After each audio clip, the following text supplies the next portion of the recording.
Amigos e amigas, canal do Xavier, eu sou o Xavier. Gente, uma matéria que não tem repercutindo suficientemente, como eu penso que deveria, é a questão da CPI dos trens, aqui do Rio de Janeiro.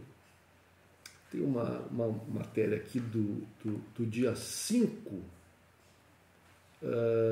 matéria do dia 5 de setembro, melhor, a matéria do dia 6, mas se refere a informações do dia 5 de setembro. Eu vou ler uma matéria do Jornal do Brasil.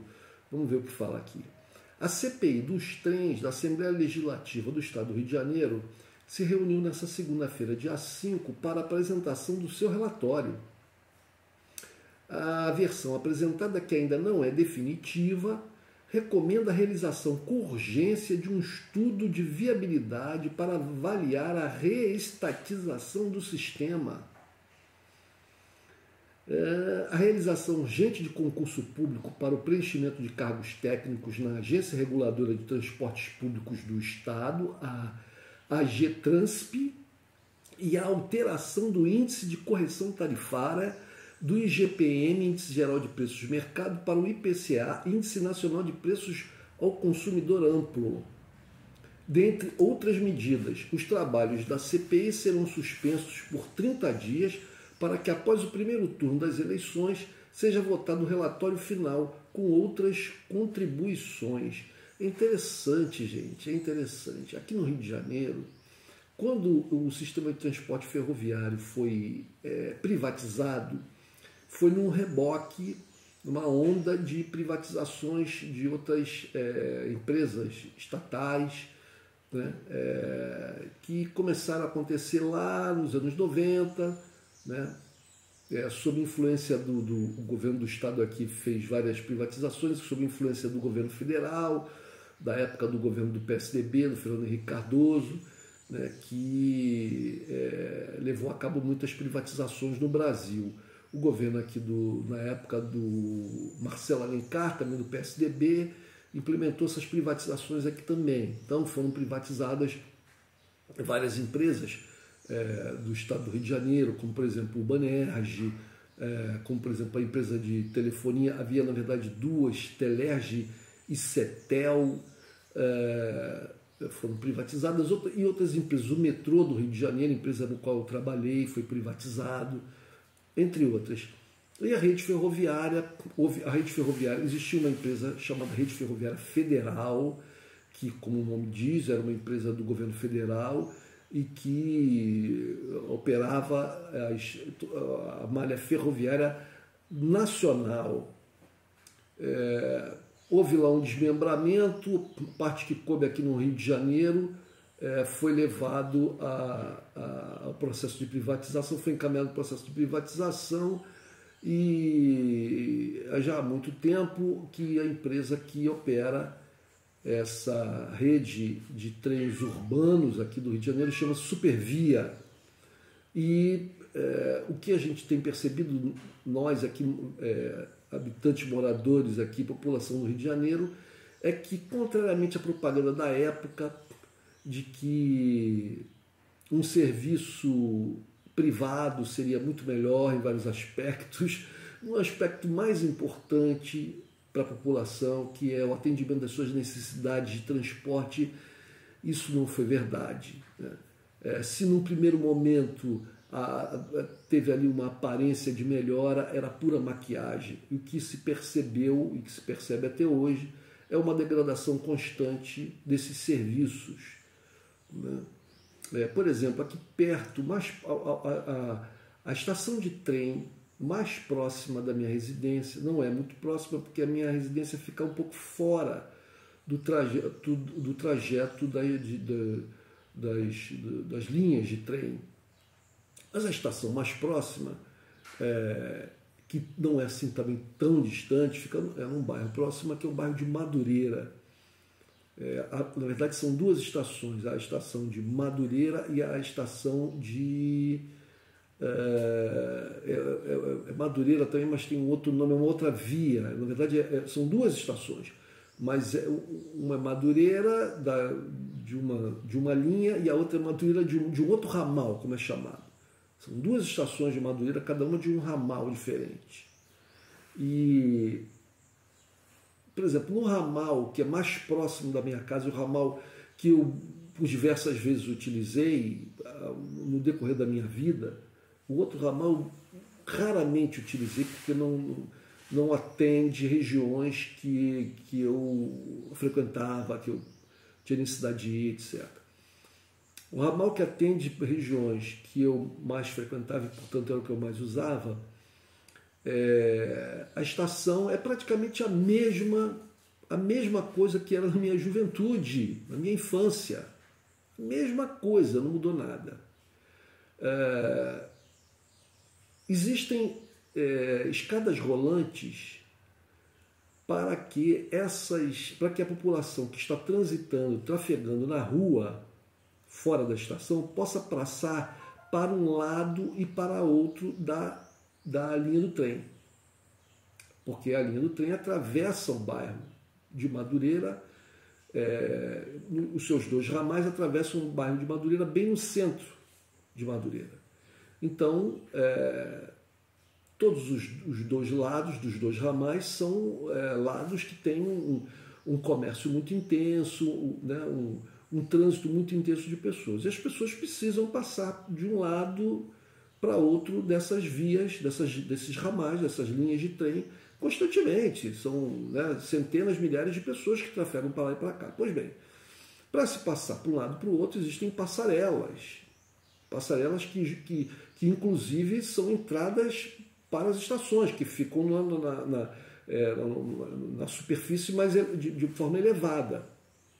Então as pessoas, para acessarem as estações, têm que subir das ruas, subir para as estações ou para passar por outro lado. Então, o acesso a essa subida para as estações é feito por escadas rolantes. No passado remoto eram escadas fixas, né? Foram colocadas escadas rolantes. Gente, há meses,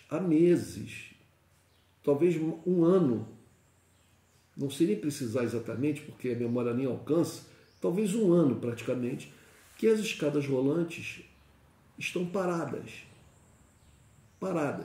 O que acontece? Como eu acabei de falar, esse bairro de Madureira é um bairro onde existe muito comércio, existem muitos serviços, existe uma quantidade imensa de pessoas andando pelo bairro.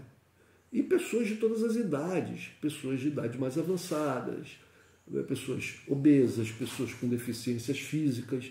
E essas pessoas precisam passar de um lado para o outro. Então você vê as pessoas com dificuldades diversas ali, pessoas com muletas, pessoas que são carregadas por outros ajudantes em cadeiras de rodas, né?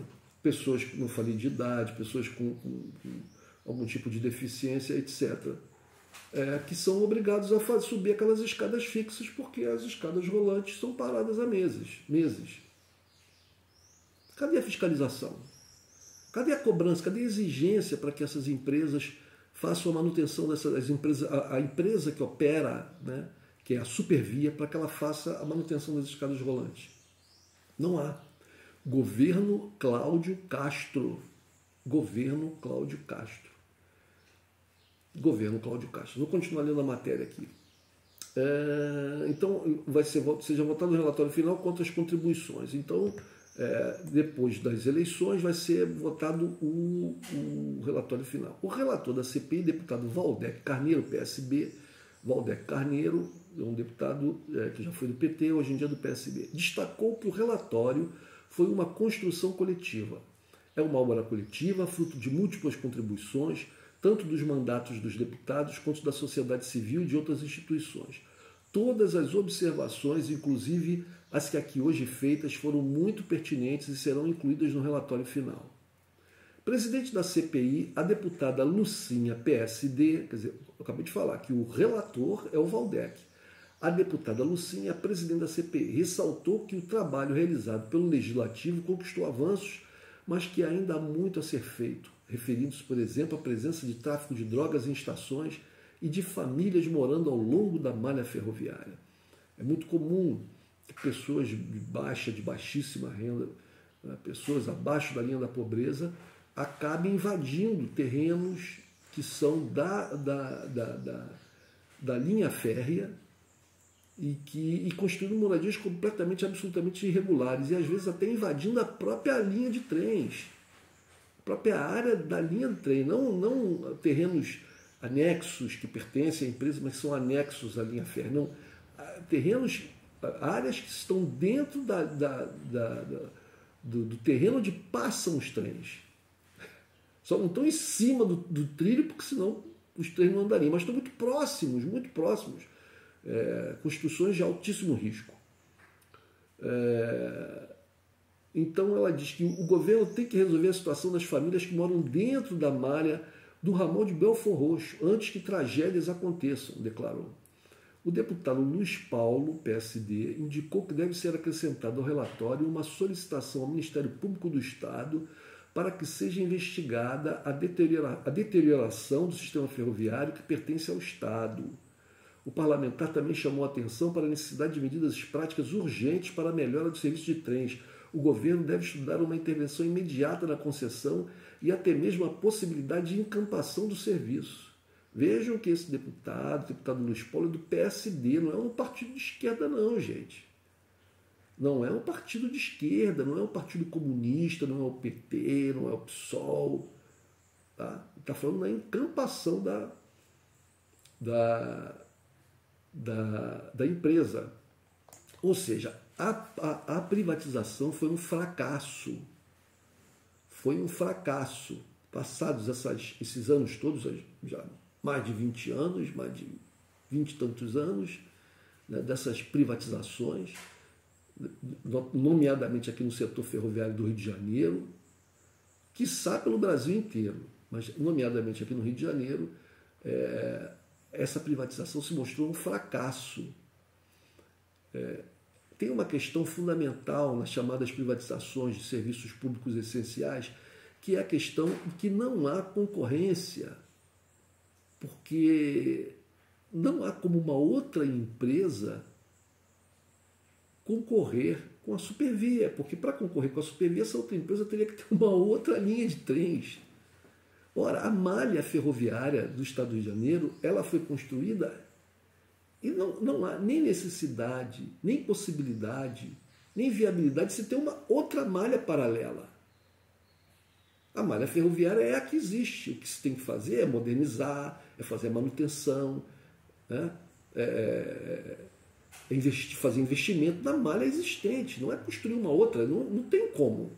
Não há como se ocupar uma outra área do Rio de Janeiro para se construir uma outra malha ferroviária. Então não há competição, não há assim, eu vou pegar o trem da empresa tal, eu vou pegar o trem da empresa tal. Eu vou para a rede tal de trens ou para a rede tal de trens. Não, existe uma rede de trens. Uma rede de trens. Isso é assim no mundo inteiro.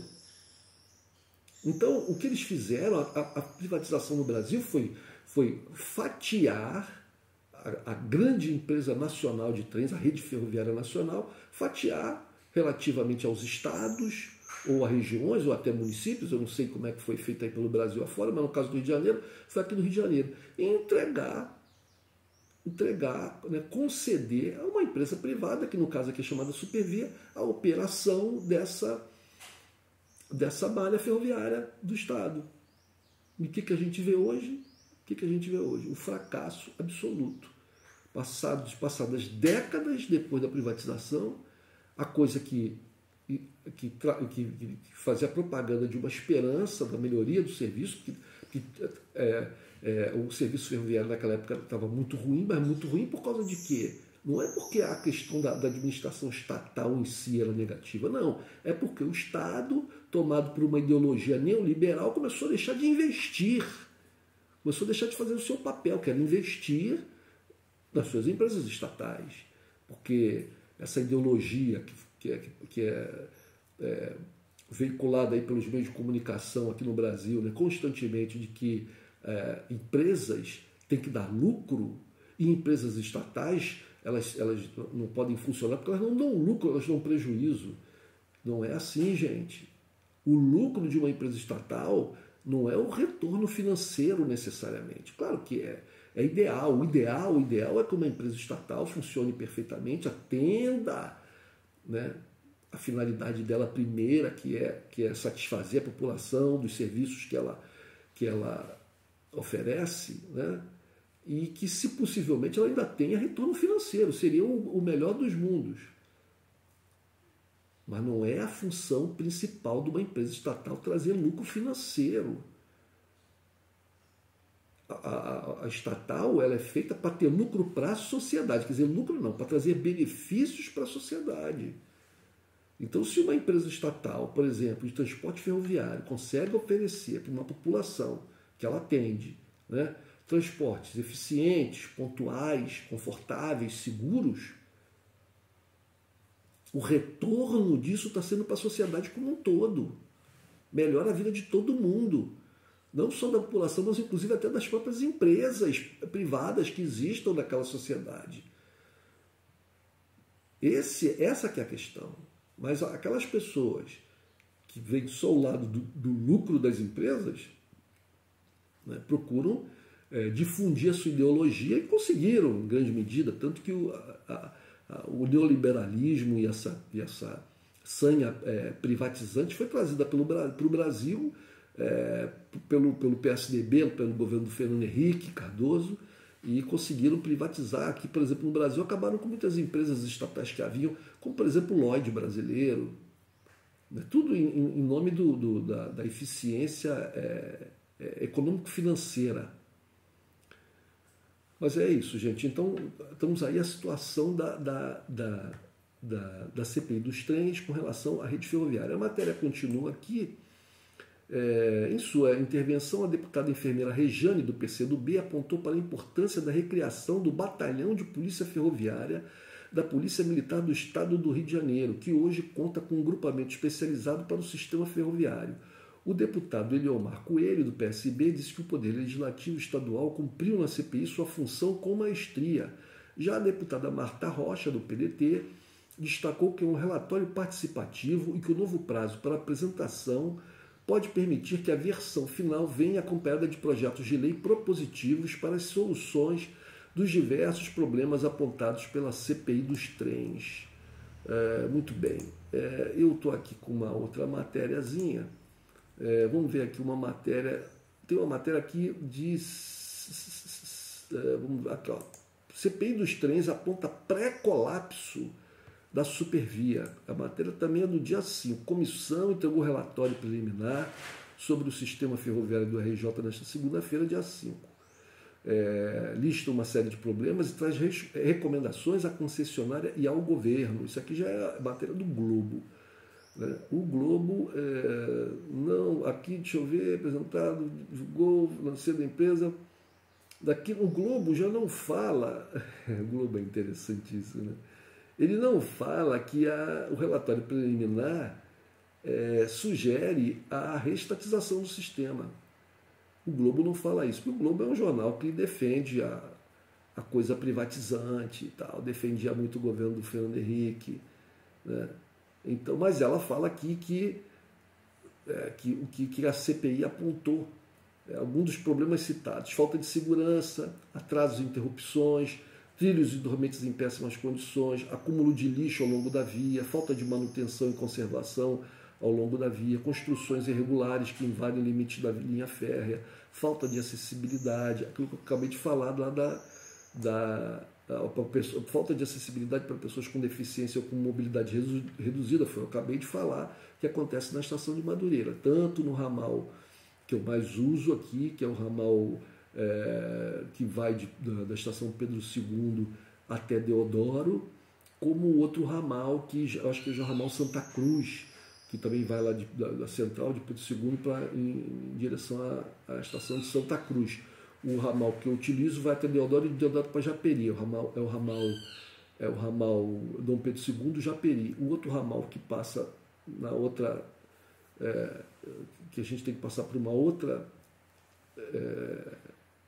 um outro pequeno viaduto, não é o termo, passarela, para passar por cima da estação, ter acesso à estação e passar para o outro lado, é o ramal Santa Cruz. É a questão da falta de acessibilidade. Então é isso, gente. E o governo Cláudio Castro, o que faz? Nada. Se cala, fica quietinho. Essa é a política do atual governo, que é herdeiro de quem? Herdeiro dos governos antecessores, do Wilson Witzel, do Pezão, do Cabral, etc. E tal. O próprio prefeito do Rio de Janeiro, Eduardo Paes, não fala a respeito disso também. Deveria se pronunciar, mas não fala, não tem se pronunciado. Está quietinho, né? Tem uma eleição aí em andamento, mas que não diz respeito à prefeitura do município, não sei, aos municípios do Brasil, porque a eleição é só estadual e federal. Então, ele não fala nada. Mas se fosse um prefeito realmente preocupado com a questão da população do Rio de Janeiro, principalmente a mais pobre, teria uma ação mais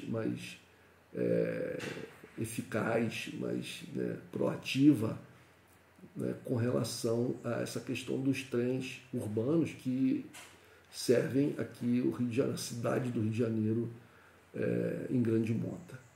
Vamos ver o que vai acontecer. A questão depende de quem ganhar as eleições. Se o Cláudio Castro ganhar as eleições, com certeza a gente pode esperar algum tipo de maracutaia, talvez até com essa própria supervia. Tá? Rio de Janeiro, Brasil, preste atenção, outubro, dia 2 de outubro, eleições, vamos mudar o destino do nosso país, do nosso estado. Um abraço, gente.